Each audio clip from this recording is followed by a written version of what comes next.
شاہ است حسین بادشاہ است حسین دیں است حسین دی پناہ است حسین سرداد نداد دست در دست یزید حقا کے بنائے لا الہ است حسین۔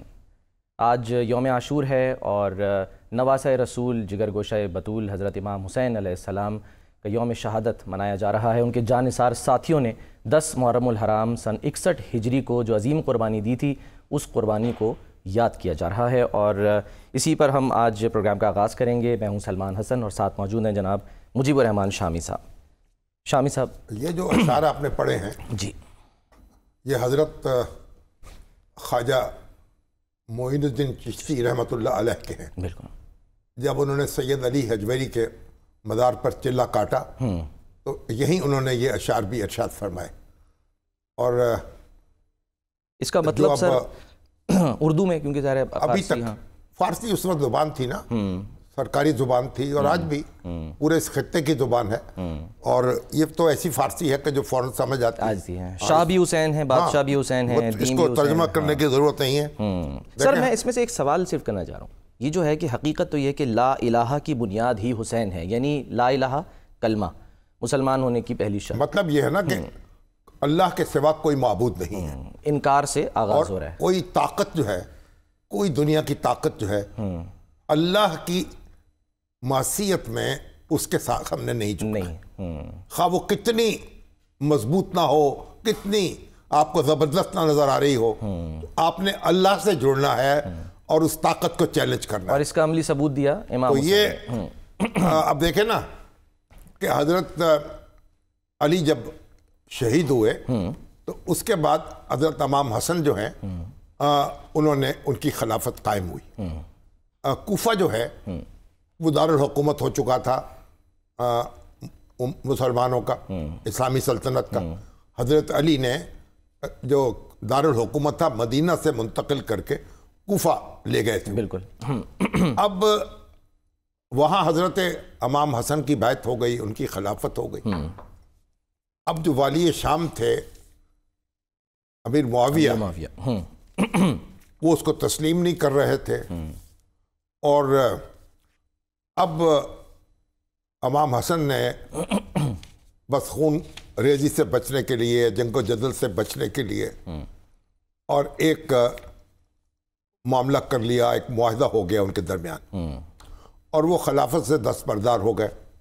اب اس کا جو معاہدہ ہے اس کی تفصیل کے بارے میں اختلاف ہے، لیکن بہرحال انہوں نے کہا کہ یہ خون ریزی بند ہونی چاہیے مسلمانوں کے درمیان، اور دستبرداری اختیار کر لی۔ لیکن یہ ہوا کہ اب جب امیر معاویہ کے بعد جو خلافت ہے نا، وہ پھر مشاورت سے اس کو طے کیا جائے گا۔ اچھا، یعنی وہاں پھر مسلمان جو ہیں، جس طریقے سے روایت تھی ہماری، دیکھیے جس وقت اسلام آیا ہے اور رسول اللہ صلی اللہ علیہ وسلم دنیا سے رخصت ہوئے ہیں، اس وقت تو کیسر و قسطہ بڑی بڑی سلطنتیں تھیں، ہر جگہ موروثی بادشاہت تھی، باپ کے بعد بیٹا وہ حکمران ہوتا تھا۔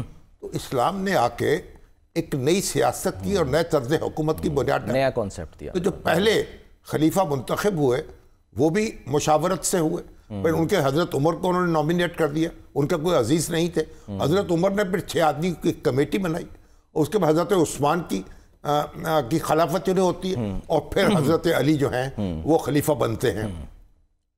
اب یہ جو ایک خلافت ہے مسلمانوں میں، جو خلافت راشدہ جیسے ہم کہتے ہیں، اس کی بنیاد لوگوں کی رائے پر تھی، اور یہ اس کا دیکھیے جب حضرت عمر بن عبدالعزیز جو ہیں، جب وہ خلیفہ بنے بنو امیہ کے دور میں، بہت بعد میں آ کے، اور ان کو نومینیٹ کر دیا اس سے پہلے خلیفہ نے کہ بھئی میرے بعد عمر ہوں گے، عمر بن عبدالعزیز۔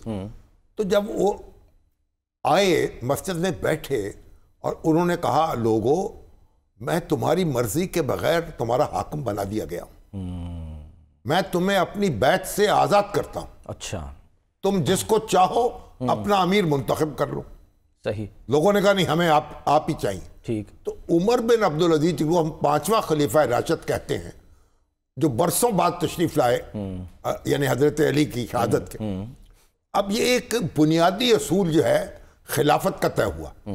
تو جب اس کی خلاف ورزی ہوئی اس معاہدے کی تو پھر معاملہ جو ہے خراب ہوا. امام حسن جو ہیں وہ تو ان کو زہر دیا جا چکا تھا, وہ شہید ہو چکے تھے, رخصت ہو چکے تھے. امام حسین یہاں موجود تھے اور ان کو پھر کوفے میں لوگوں نے ان کی بیعت کی, مطالبہ کیا آپ ادھر آ جائیں. انہوں نے وہاں کا رخ کیا.